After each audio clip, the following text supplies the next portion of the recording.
నమస్కారం. ఈటీవీ న్యూస్కు స్వాగతం. ముందుగా ముఖ్యాంశాలు. రెవెన్యూ శాఖను పూర్తిగా ప్రక్షాళన చేస్తామన్న చంద్రబాబు, ప్రజలను ఇబ్బంది పెడితే కఠిన చర్యలు తప్పవని అధికారులకు హెచ్చరిక.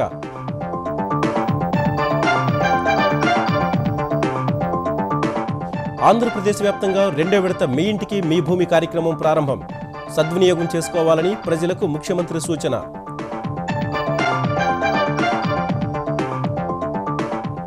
వరంగల్ ఉప ఎన్నికల వేళ పార్టీల మధ్య మాటల యుద్ధం. పరస్పర విమర్శలకు పదును పెట్టిన నేతలు, గెలుపుపై ఎవరికి వారే ధీమా. తమిళనాట నిర్బంధ విద్యపై తెలుగు సంఘాల ఆందోళన బాట. హోసూరులో భారీ ప్రదర్శన, కేంద్రం జోక్యం చేసుకోవాలని విద్యార్థుల వినతి. బీహార్లో ప్రశాంతంగా ముగిసిన 4వ విడత పోలింగ్. 57% నమోదు. ఊపందుకున్న చివరి దశ ఎన్నికల ప్రచారం.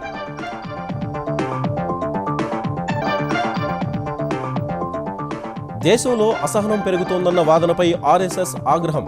సంస్థను అప్రతిష్ఠపాలు చేస్తున్నారని నిరసన. విపక్షాల ఆరోపణలపై భాజపా ఎదురుదాడి. టెన్నిస్ డబుల్స్లో కొనసాగుతున్న సానియా హింగిస్ జైత్రయాత్ర. WTA ఫైనల్లో జైభేరి. సీజన్లో వరుసగా 9వ టైటిల్ కైవసం.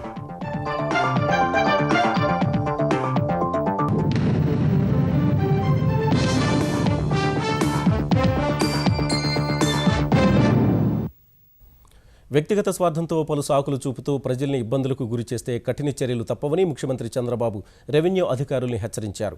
భూముల సమస్యల పరిష్కారం విషయంలో ఇప్పటివరకు ఎలా జరిగినప్పటికీ ఇకపై పూర్తి పారదర్శకంగా సాగాలని స్పష్టం చేసిన చంద్రబాబు, ప్రవర్తనల్లో మార్పు రాకపోతే ఉపేక్షించే ప్రసక్తే లేదని అధికారులకు స్పష్టం చేశారు. జిల్లా కలెక్టర్ నుంచి దిగువ స్థాయి ఉద్యోగి వరకు అంతా బాధ్యతాయుతంగా ఉండాలన్న ఆయన, లేదంటే ఉద్యోగాల నుంచి తొలగించేందుకు వెనుకాడబోనని మీ ఇంటికి మీ భూమి 2వ విడత ప్రారంభ సభలో తేల్చి చెప్పారు.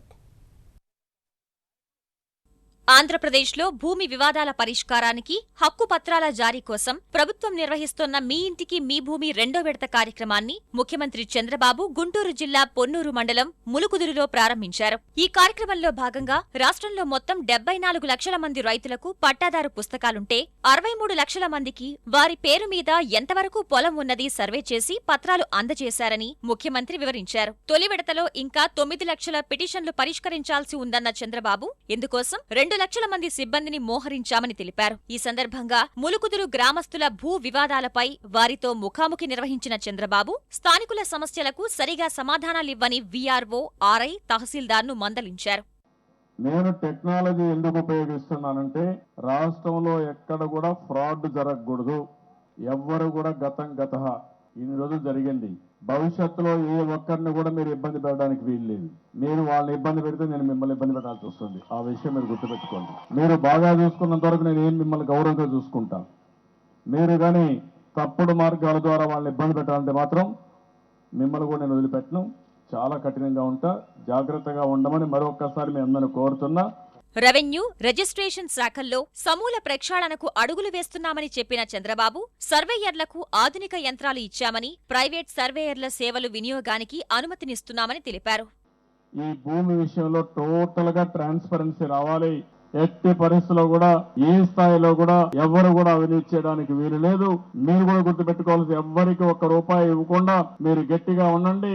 తప్పకుండా మీ భూమి మీ ఇంటికి పంపించే బాధ్యత ఈ ప్రభుత్వం తీసుకుంటామని. అంతకుముందు మీ ఇంటికి మీ భూమి కార్యక్రమంపై తాడేపల్లిలోని తన నివాసం నుంచి అధికారులతో టెలికాన్ఫరెన్స్ నిర్వహించిన చంద్రబాబు, ప్రజాప్రతినిధులు, అధికారులు చురుగ్గా పాల్గొనాలని సూచించారు. ఇప్పటికే గ్రామ కంఠం భూముల సమస్య పరిష్కరించామన్న ముఖ్యమంత్రి, సరిహద్దులను తేల్చి అనుమతులిచ్చామని, వాటికి పక్కాగా మ్యాపింగ్ చేయాలని ఆదేశించారు.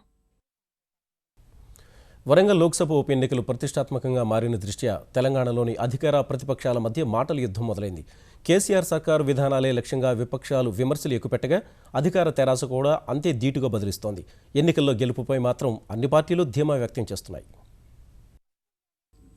వరంగల్ లోక్సభ ఉప ఎన్నికల్లో విజయం కోసం పార్టీలు సర్వశక్తులు ఒడ్డుతున్నాయి. ఇప్పటికే అభ్యర్థుల్ని ప్రకటించిన తెరాస, కాంగ్రెస్ పోటీలో ముందుండగా భాజపా, తెదేపా కూటమి మాత్రం అభ్యర్థి ఎంపికపై కసరత్తు కొనసాగిస్తోంది. కాంగ్రెస్ అభ్యర్థిగా మాజీ ఎంపీ సిరిసిల్ల రాజయ్యకు బీఫారం అందచేసిన తెలంగాణ కాంగ్రెస్ అధ్యక్షుడు ఉత్తమ్ కుమార్ రెడ్డి తెరాస ప్రభుత్వ విధానాలపై తీవ్ర స్థాయిలో ధ్వజమెత్తారు. కాలోజీ హెల్త్ యూనివర్సిటీ ప్రకటనకే పరిమితం, జయశంకర్ మెమోరియల్ పార్క్ ప్రకటనకే పరిమితం. వరంగల్ పట్టణంలో మాట్లాడిన పెద్ద పెద్ద మాటలుగానే నిలిచిపోయాయి. ఈ ప్రభుత్వం అన్ని అబద్ధపు మాటలు, పూటకపు హామీలు, గ్రౌండ్ లో ఏమీ చేయలేదని గుర్తిస్తున్నారు. తెరాస ప్రభుత్వంపై తెలుగుదేశం కూడా మండిపడింది. వరంగల్ లోక్సభ ఉప ఎన్నికల్లో తెరాసకు ప్రజలు ఎందుకు ఓట్లు వెయ్యాలో ముఖ్యమంత్రి కేసీఆర్ చెప్పాలని తెలుగుదేశం శాసనసభాపక్ష నేత ఎర్రబెల్లి దయాకర్రావు ప్రశ్నించారు.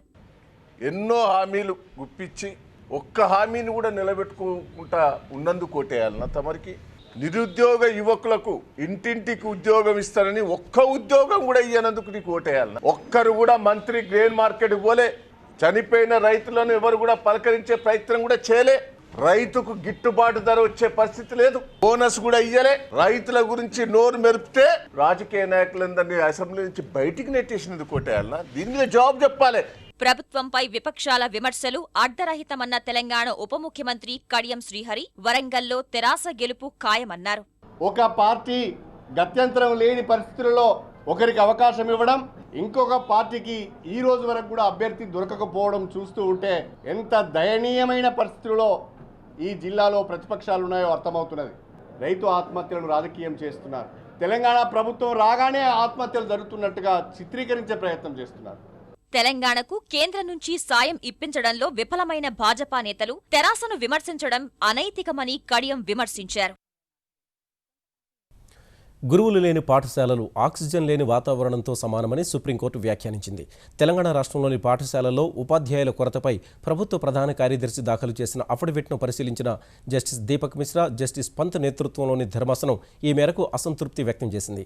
ఉపాధ్యాయులు ఎక్కువగా పట్టణాలు, రహదారుల అనుసంధానం ఉన్న ప్రాంతాలనే ఎంచుకోవడం వల్ల కొన్ని పాఠశాలల్లో మాత్రమే గురువులు లేరన్న ప్రభుత్వ సమాధానంపై న్యాయస్థానం అసహనం వ్యక్తం చేసింది. గురువులు లేకపోవడం అంటే బడికొచ్చిన విద్యార్థుల్ని ఆటలాడుకునేందుకు ప్రేరేపించడమేనన్న ధర్మాసనం ఇది ఏమాత్రం ఆమోదయోగ్యం కాదని స్పష్టం చేసింది. విద్యార్థుల సంఖ్యను బట్టి 7,974 మంది విద్యా వాలంటీర్లను నియమించాలని నిర్ణయించినట్లు అఫిడవిట్లో పేర్కొన్న ప్రధాన కార్యదర్శి బదిలీలకు సంబంధించి ఇకపై వేరొకరు వచ్చిన తర్వాతే పాతవారు అక్కడి నుంచి రిలీవ్ కావాలని స్పష్టమైన ఆదేశాలిచ్చామని వివరించారు. విద్యా వాలంటీర్ల నియామక ప్రక్రియను తీవ్రంగా తప్పుపట్టిన ధర్మాసనం వారిని కేవలం 6 నెలల కోసం నియమించుకోవడం సమర్థనీయం కాదని స్పష్టం చేసింది. ఉపాధ్యాయుల నియామకానికి ఎన్ని రోజుల సమయం పడుతుందని తెలంగాణ ప్రాథమిక విద్యాశాఖ కార్యదర్శిని ప్రశ్నించిన సుప్రీం 3 వారాల్లోగా నియామక ప్రక్రియ ప్రారంభించాలని ఆదేశించింది. బీహార్ ఎన్నికల 4వ దశ పోలింగ్ చెదురుమదురు ఘటనలు మినహా ప్రశాంతంగా ముగిసింది. 7 జిల్లాల్లోని 55 నియోజకవర్గాల్లో జరిగిన ఎన్నికల్లో 57.59% పోలింగ్ నమోదైనట్లు ఎన్నికల సంఘం ప్రకటించింది. 776 మంది అభ్యర్థుల భవిష్యత్తును ఓటర్లు ఈవీఎంలలో నిక్షిప్తం చేశారు. కేంద్ర మంత్రి రాధామోహన్ సింగ్తో పాటు పలువురు రాజకీయ ప్రముఖులు ఓటు హక్కు వినియోగించుకున్నారు. శివహర్ నియోజకవర్గంలోని 50వ నంబర్ పోలింగ్ కేంద్రం వద్ద 2 వర్గాల మధ్య ఘర్షణ చోటు చేసుకోగా పురంధరాలోని 69వ నంబర్ పోలింగ్ కేంద్రంలో విధులు నిర్వహిస్తున్న హోంగార్డ్ గుండెపోటుతో మృతి చెందారు.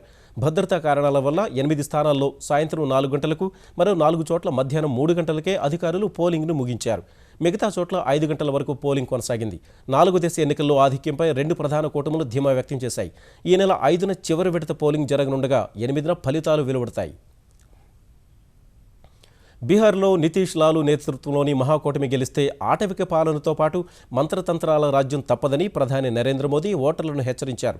ప్రజా మద్దతు కోల్పోయిన వారు చివరి ప్రయత్నంగా మంత్రతంత్రాల్ని ఆశ్రయిస్తున్నారని ముఖ్యమంత్రి నితీష్ కుమార్ను పరోక్షంగా విమర్శించారు.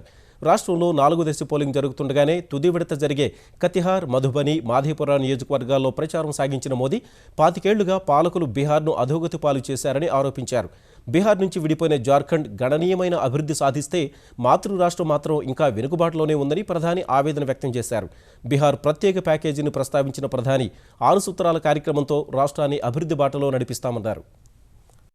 मेरे 3 मंत्र हैं आपके लिए, पढ़ाई, कमाई और दवाई। बिहार राज्य के लिए भी 3, बिजली, पानी और सड़क। अगर बिजली आएगी उद्योग आएगा, उद्योग आएगा रोजगार आएगा। भाइयों बहनों, बिहार के पास 2 ताकत ऐसी है जो 2 ताकत बिहार का भविष्य बदल सकती है। बिहार का पानी और बिहार की जवानी। जवानी यहाँ से बाहर चली जा रही है, पानी समंदर में चला जा रहा है। मुझे यहाँ का पानी भी चाहिए, मुझे यहाँ की जवानी भी चाहिए। దేశంలో అసహనం పెరిగిపోతోందంటూ కొన్ని రోజులుగా తమ ప్రతిష్టను దెబ్బతీసే ప్రయత్నం జరుగుతోందని ఆర్ఎస్ఎస్ ఆవేదన వ్యక్తం చేసింది. సంబంధం లేని విషయాలను తమకు అంటగట్టేందుకు కొందరు ప్రయత్నిస్తున్నారని ఆర్ఎస్ఎస్ ప్రధాన కార్యదర్శి భయ్యాజీ జోషి అన్నారు. ఇది హిందూ సమాజానికే అవమానమని ఆయన పేర్కొన్నారు. దాదిరి లాంటి ఘటనల్ని తాము ఎప్పటికీ సమర్థించబోమన్న భయ్యాజీ జోషి గతంలో కూడా సంఘ్ ఇలాంటి నిందల్ని అనేకం ఎదుర్కొన్నప్పటికీ అవి ఏమాత్రం నిరూపితం కాలేదని గుర్తు చేశారు. देखिए, 90 वर्षों से हम समाज जीवन में हैं। इस प्रकार का इनटॉलरेंस का कभी आज तक किसी ने प्रश्न नहीं उठाया। ऐसी जो भी घटनाएं हुई है, इसकी वास्तव में तो हम तो निंदा करते हैं। ऐसी घटनाएं घटना समाज के लिए अच्छी बात नहीं, लेकिन इसके गहराई में जाने की आवश्यकता जरूर हम मानते हैं। वास्तव सामने आना चाहिए। ऐसी कई घटनाओं को लेकर जब संघ का नाम जुड़ा, उसमें कोई सत्य साबित नहीं हुआ है, और इसलिए हम मानते हैं कि यह अनावश्यक रूप से संघ को कटघरे में खड़ा करने का एक षड्यंत्र है। इसके अलावा इसमें और कुछ नहीं है। దేశంలో అసహనం పెరిగిపోతోందంటూ కాంగ్రెస్ వామపక్షాలు చేస్తున్న విమర్శలను ఆర్థిక మంత్రి అరుణ్ జైట్లీ తిప్పికొట్టారు. ఆయా పార్టీలకే ప్రధాని మోదీ పట్ల సైద్ధాంతికపరమైన అసహనం పెరిగిపోతోందని జైట్లీ మండిపడ్డారు.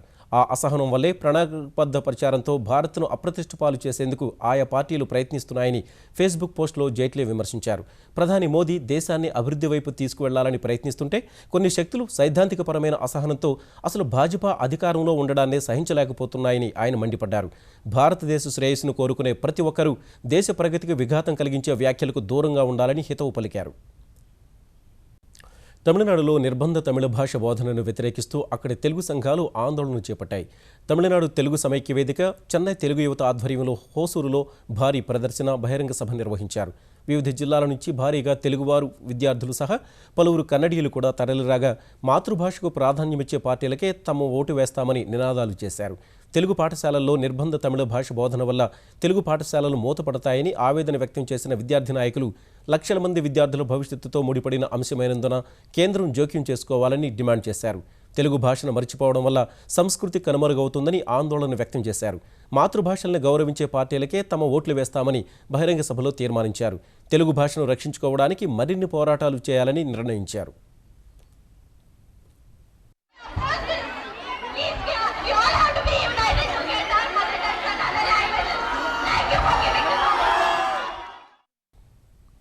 ఆంధ్రప్రదేశ్లో ద్విచక్ర వాహనదారులు శిరస్త్రాణం తప్పనిసరిగా వాడాలన్న నిబంధనను ప్రభుత్వం సడలించింది.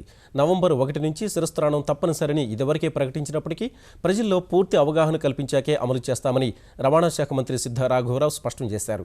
శిరస్త్రాణం వాడకంపై రవాణా శాఖ, పోలీసులు విస్తృత ప్రచారం నిర్వహిస్తారని మంత్రి పేర్కొన్నారు. అయితే గత ఆదేశాల మేరకు శిరస్త్రాణం లేకుండా ప్రయాణిస్తున్న ద్విచక్ర వాహనదారులు ఎక్కడికక్కడ ఆపిన పోలీసులు జరిమానాలు విధించారు. కర్నూలులో ప్రత్యేక డ్రైవ్ నిర్వహించిన పోలీసులు 100 రూపాయల జరిమానా విధించడం సహా హెల్మెట్ల వాడకంపై అవగాహన కల్పించారు. చిత్తూరులో రద్దీగా ఉండే MSR circle, Gandhi circle, Ambedkar circle, Kattamanchi ప్రాంతాల్లో పోలీస్, రవాణా శాఖ ఆధ్వర్యంలో 200 మంది ద్విచక్ర వాహనదారులకు జరిమానా విధించారు. విజయవాడ సహా కృష్ణా జిల్లా వ్యాప్తంగా పోలీసులు, రవాణా శాఖ సిబ్బంది తనిఖీలు చేశారు. హెల్మెట్ లేకుండా ప్రయాణిస్తున్న మహిళలు, యువతులకు జరిమానా విధించారు. కేంద్ర ఎన్నికల సంఘం ఆదేశాలతో ఉప ఎన్నికలు జరుగుతున్న వరంగల్ మినహా 2 తెలుగు రాష్ట్రాల్లోనూ ఓటర్ల జాబితా సవరణ ప్రక్రియ ప్రారంభమైంది. ప్రతి పోలింగ్ కేంద్రంలోనూ ఓటర్ల జాబితాలో పేర్లు సరిచేసుకునేందుకు అవకాశం కల్పిస్తారు. కొత్తగా ఓటు హక్కు కోసం దరఖాస్తు చేసుకోవడానికి ఈ నెల 4వ తేదీ వరకు అవకాశం ఇచ్చారు. ఈ మేరకు పలు పోలింగ్ కేంద్రాల్లో ఇవాళ పెద్ద సంఖ్యలో ఓటర్లు తమ వివరాలు సమర్పించారు. హైదరాబాద్లో పలు చోట్ల ఉద్దేశపూర్వకంగానే తమ పేర్లు తొలగించారని ఓటర్లు ఆరోపించారు. మరోవైపు హైదరాబాద్ మహానగర పాలక సంస్థ పరిధిలో అక్రమంగా ఓట్లు తొలగించారన్న ఆరోపణలపై కేంద్ర ఎన్నికల సంఘం అధికారులు నగరంలో పర్యటించారు. ఉప్పల్ నియోజకవర్గంలో 49,000 ఓట్లను తొలగించారనే ఆరోపణలపై రామంతపూర్, ఉప్పల్, చిలుకానగర్, నాచారం, కుషాయిగూడ, కాప్రా పోలింగ్ కేంద్రాలకు వెళ్లి విచారణ జరిపారు. తొలగించిన ఓటర్ల నుంచి వివరాలు సేకరించారు. తెలంగాణలో 2వ విడత మిషన్ కాకతీయ పనులపై ప్రభుత్వం దృష్టి సారించింది. సోమవారం హైదరాబాద్ జేఎన్టీయూ ప్రాంగణంలో సమీక్షా సమావేశం ఏర్పాటు చేసింది. నీటిపారుదల శాఖ మంత్రి హరీష్ అధ్యక్షతన జరిగే ఈ సమావేశానికి నీటిపారుదల శాఖ అధికారులు హాజరవుతారని ప్రభుత్వ వర్గాలు తెలిపాయి. తొలి విడతలో మిషన్ కాకతీయ సాధించిన విజయాలు, చేరుకోవాల్సిన లక్ష్యాలపై సమావేశంలో చర్చించనున్నారు. క్షేత్రస్థాయిలో పథకానికి ఉన్న ఇబ్బందులు, సలహాలు, సూచనలపై కూడా సమావేశంలో మంత్రి అధికారులతో చర్చించనున్నారు.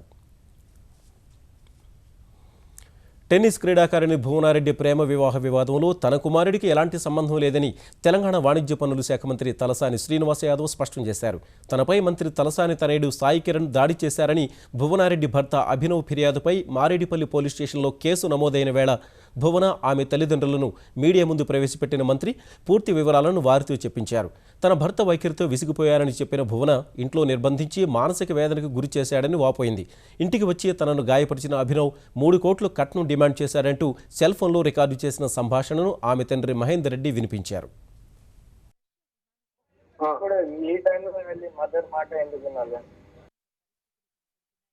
నన్ను లోపల లాక్ చేసుకొని వెళ్తాడు, మళ్ళీ ఈవినింగ్ వస్తాడు. అప్పటి వరకు నేను ఇంట్లోనే ఉండాలి. నాకు టెన్నిస్ లేదు, కాలేజ్ లేదు. నేను ఇన్ని రోజులు 10 years కష్టపడి ఆడింది ఇంట్లో కూర్చొని వంట చేయడానిక, తలుపు ఓపెన్ చేసేదానికి నాకు పర్మిషన్ లేదు. మా డాడీ వచ్చి వెయిట్ చేసి వెళ్ళిపోతాడు.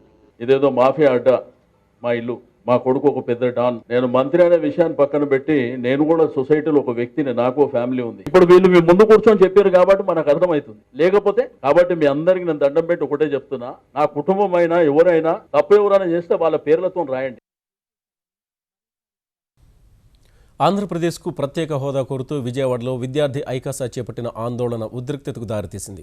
విజయవాడలోని భాజపా కార్యాలయం వద్ద ఆందోళనకారులు కేంద్ర ప్రభుత్వానికి వ్యతిరేకంగా నినాదాలు చేస్తూ కార్యాలయంలోకి వెళ్లేందుకు యత్నించగా అక్కడికి చేరుకున్న భాజపా కార్యకర్తలు వారిపై దాడి చేశారు. ఆందోళనకారుల వద్ద ఉన్న దిష్టిబొమ్మ, బ్యానర్లను లాగేసుకున్నారు. మరోవైపు సూర్యారావుపేట కోడెల వద్ద ఇరు వర్గాల మధ్య ఘర్షణ చోటు చేసుకుంది. వెంటనే అక్కడికి చేరుకున్న పోలీసులు ఆందోళనకారుల్ని అరెస్టు చేశారు.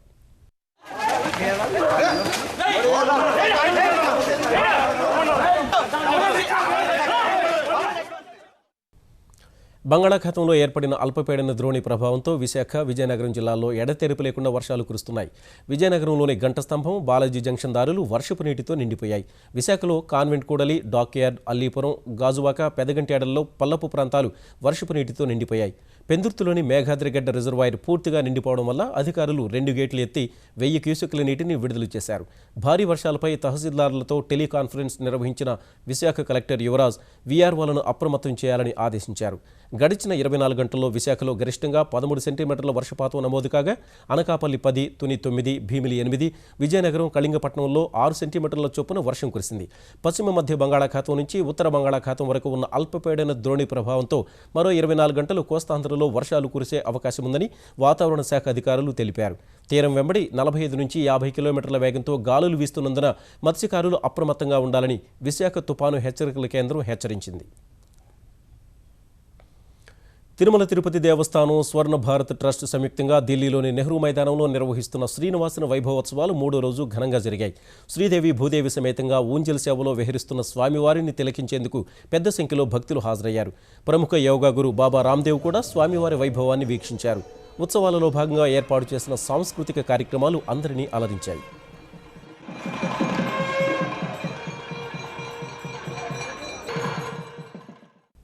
త్వరలో సైనిక దళాల్లో చేరనున్న సూపర్సోనిక్ క్షిపణి బ్రహ్మోస్ మరో పరీక్షను విజయవంతంగా పూర్తి చేసుకుంది. నౌకాదళంలో సేవల నిమిత్తం అరేబియా సముద్రంలో ఐఎన్ఎస్ కొచ్చి నుంచి నిర్వహించిన పరీక్షల్లో బ్రహ్మోస్ నిర్దేశిత లక్ష్యాన్ని విజయవంతంగా ఛేదించింది. 290 కిలోమీటర్ల లక్ష్యాలను ఛేదించగల సామర్థ్యం గల బ్రహ్మోస్ దాదాపు అంత్య దూరంలోని లక్ష్యాన్ని సమర్థంగా చేరుకున్నట్లు బ్రహ్మోస్ సీఈఓ సుధీర్ మిశ్రా తెలిపారు. ఇప్పటికే ఐఎన్ఎస్ కోల్కతా నుంచి 2 సార్లు విజయవంతంగా ప్రయోగించిన ఈ క్షిపణిని దేశీయ పరిజ్ఞానం సహా రష్యా సహకారంతో రూపొందించినట్లు వివరించారు. ఇండోనేషియా పోలీసుల అదుపులో ఉన్న చీకటి సామ్రాజ్యపు నేత ఛోటారాజును భారత్ తీసుకొచ్చేందుకు సిబిఐ, ముంబై పోలీసుల సంయుక్త బృందం బాలి చేరుకుంది. ఇండోనేషియాతో నేరస్తుల అప్పగింత ఒప్పందం లేకపోయినప్పటికీ భారత్ విజ్ఞప్తి మేరకు అక్కడి పోలీసులు రాజన్ను అప్పగించేందుకు అంగీకరించారు. గత నెలలో ఆస్ట్రేలియా నుంచి తిరిగి వస్తూ బాలి విమానాశ్రయంలో పోలీసులకు చిక్కిన రాజన్ను తాజాగా జకార్తాలోని భారత రాయబార కార్యాలయ అధికారులు కలిశారు. అనంతరం సిబిఐకి ఇచ్చిన సమాచారం మేరకు రాజన్ను తీసుకొచ్చేందుకు పోలీసులు బాలీకి వెళ్లారు. వివిధ నేరాల కింద రాజన్పై ముంబైలో 75, ఢిల్లీలో 6 కేసులు అపరిష్కృతంగా ఉన్నాయి. రాజన్ను భారత్ తీసుకొచ్చాక వీటిపై విచారణ జరగనుంది. ఈటీవీ న్యూస్ సమాప్తం. నమస్కారం.